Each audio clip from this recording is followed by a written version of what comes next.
اگر صحابگان کرام به همین موضوع عمل نمی کردند امروز اسلام به ما و شما آمده نمی رسید. به نزد صحابگان برآمدن همه منتظر قول و سخن پیامبر بودند که پیامبر صلی الله علیه و سلم کی را ندا میکنند و به دست کی میدهند. آنها که اهل کتاب یهود بودند گفتند دعوت میکنیم به سوی الله. عبدالله ابن ام مکتوم مؤذن رسول الله صلی الله علیه و سلم چشمانش نابینا بود. وقتی هر بار غزوه میشد، هر بار وقتی صحابگان به جنگ میرفتند میگفتند که پرچم را به من دهید. برای چی؟ برای آنها را بسیار کرده نشان دادن، قوت دل شدن برای آنها. الحمد لله رب العالمین والصلاة والسلام على اشرف الانبیاء والمرسلین محمد بن عبد الله صلی الله علیه و علی آله و اصحابه اجمعین. دوستان عزیز، سلسله برنامه باغ نکوکاران را ادامه میدهیم از کتاب ریاض الصالحین. امروز موضوع راستی یک موضوع است که اگر صحابگان کرام به همین موضوع عمل نمی کردند امروز اسلام به ما و شما آمده نمی رسید.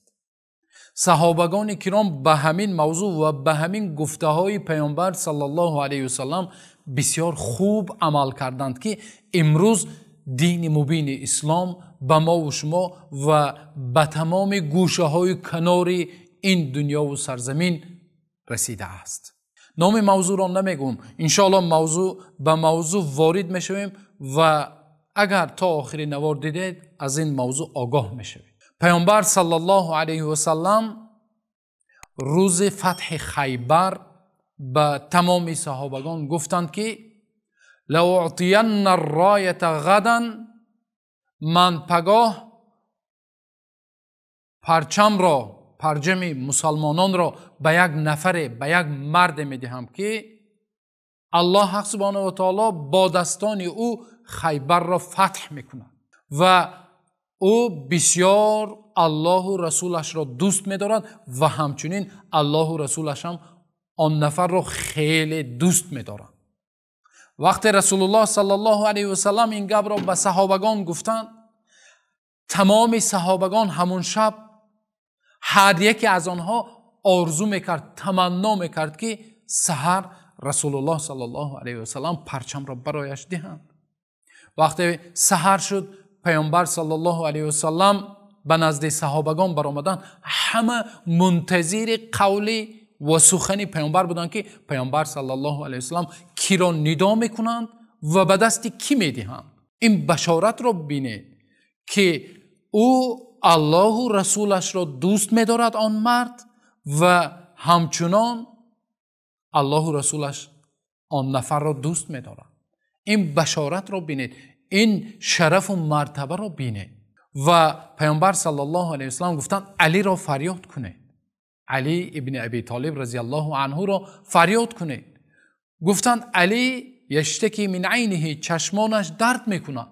گفتند فریاد کنید. و رسول الله صلی الله علیه و سلم وقتی علی آمدند، رسول الله صلی الله علیه و سلم از دهان مبارکشان آب دهانشان را گرفته به چشمان علی مالیدند و چشمان علی شفا یافت و به دست علی رضی الله عنه پرچم را دادند و گفتند فتح میکنید.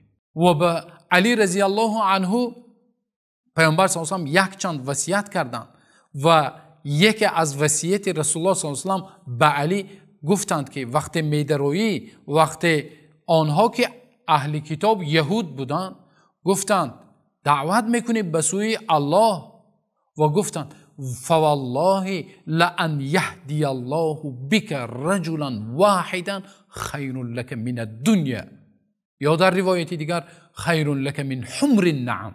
ای علی قسم به نام الله که پیامبر صلی الله علیه و سلم کی سوگند یاد کرده ایستاده است؟ رسول الله صلی الله علیه و سلم. رسول الله گفتند سوگند به نام الله که ای علی اگر خداوند با سبب تو یک نفر را هدایت کند، یعنی تو سبب هدایت یک نفر اگر شوی، برای تو از شطور سرخ هم بهتر است. یا در روایت دیگر از دنیا و آنچه در دنیا است بهتر است برایت. شتر سرخ در عرب و نزد صحابگان از همه بهترین چیز بود برایشان. رسول الله صلی الله علیه و آله گفتند یک نفر را با سبب تو الله هدایت کند برایت بهتر است. و ببینید صحابگان به گفته رسول الله صلی الله علیه و آله به این گفته های پیامبر صلی الله علیه و آله چقدر سخت اهمیت جدی دادند و در دل صحابه ها یک غم پیدا شد. عبدالله ابن ام مکتوم مؤذن رسول الله صلی الله علیه و آله چشمانش نابینا بود. وقتی هر بار غزوه میشد، هر بار وقتی صحابگان به جنگ می رفتند میگفتند که پرچم را به من دهید. اصلا که الله حق سبحانه و تعالی آیت نازل کرده است که لیس علی الاعمى حرج ولا علی الاعرج حرج ولا علی المریض حرج. الله میگوید بر انسان نابینا باکی نیست، او صاحب عذر است، او میتواند اشتراک نکند. انسانی که پایش میلنگد و چولاق است، انسانی که بیمار است، انسانی که چشمش کور است نمیبیند و چگونه تصور کنید به جنگ رفته اشتراک میکنه. اما عبدالله ابن ام مکتوم رضی الله عنهم اجمعین، الله از تمامی صحابگان راضی باشد و خوشنود گردد، با وجود اینکه چشمانش نابینا بود ولی چشمان قلبش بیناترین از بیناها بود. غم داشت، میگفت مرا بین صفها گذارید، من چشمم نابینا است، گریخته نمیتوانم، هرگز به قفا نمیگریزم. انسان بینا شاید در لحظه شدت گریزد به قفا. عبدالله ابن ام مکتوم میگفت من چشمانم نابینا است، گریخته نمیتوانم، نمیگریزم.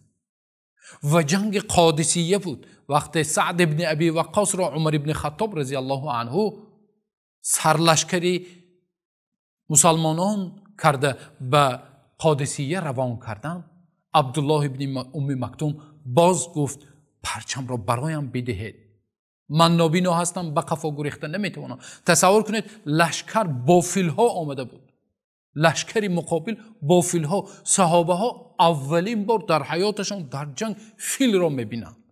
بسیار یک نبرد سخت وزنی بود برایشان.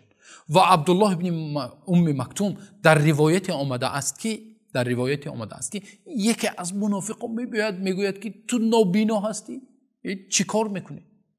ببینید این بنده مؤمن، این صحابه بزرگ چی جواب داد. این صحابه گفتند، چنانه که در بعض حدیث ها آمده است، پیامبر صلی الله علیه و سلم میگویند که من کثر سواد قوم فهو منهم. کسی اگر یک طایفه را، یک قوم را چیکار کند؟ زیاد کند. تصور کنید بعضی نفرها، مثلا بعضی جوانها بین هم جنگ میکنند و میخواهد که همراه خودش دوستانش باشد، جنگ هم نکنند، همراهش باشد که تا قوت دلش باشد. بنابراین پیامبر صلی الله علیه و آله گفتند که اگر کسی با یک قوم باشد و آنها را زیاد کند، سیایی آنها را زیاد کند، یگان خیلی اشتراک نمی کند در کار و فعالیت آنها، اشتراک نمی کند، فقط تنها همراهشان است. برای چی؟ برای آنها را بسیار کردن، نشان دادن، قوت دل شدن برای آنها. فهو منهم، او از جمله آنها است. عبدالله ابن ام مکتوم نابینا، تصور کنید، در همونجا گفت که من برای هیچ کار کردن نتانم هم برای قوت دل مسلمان ها اینجا اشتراک میکنم، برای زیاد کردن مسلمان ها من اشتراک میکنم. برای همین دین مبین اسلام امروز برای ما و شما رسیده آمد. اگر صحابه ها این غم را نمی داشتند، اگر صحابه ها خون و جگر نمی شدند، امروز دین مبین اسلام برای ما و شما رسیده نمی آمد. آنها بودند این غم و اندوهی که آنها داشتند نسبت اسلام دین مبین اسلام برای ما و شما رسیده آمد. امروز ما مسلمان ها اینقدر بی غیرت شده ایم که یک نوار فحش رو میبینی که چقدر لایک و چقدر کامنت و چقدر تماشابین های زیاد دارد، اما یک دانشمند اهل علم، یک انسان زحمت کشیده صحبت میکند، اقلاً برای قوت دین، اقلاً برای زیاد کردن صف مسلمان ها دستگیری نمی شود. ما تا این حد بی غیرت شده ایم، یعنی دلالت کردن به کار خیر اینقدر ما بی غیرت شده ایم که اقلاً دلالت نمی کنیم، اقلاً همراه نمی شویم. رسول الله صلی الله علیه و آله حالان که گفته ایستادن که برای تو از دنیا و آنچه که در دنیا است بهتر است. الله حق سبحانه و تعالی هر سخنی که گفتیم خالص از برای خودش باشد و الله حق سبحانه و تعالی هر یکی ما و شما را در راه راست و در راه صراط المستقیم استوار و هدایت نماید.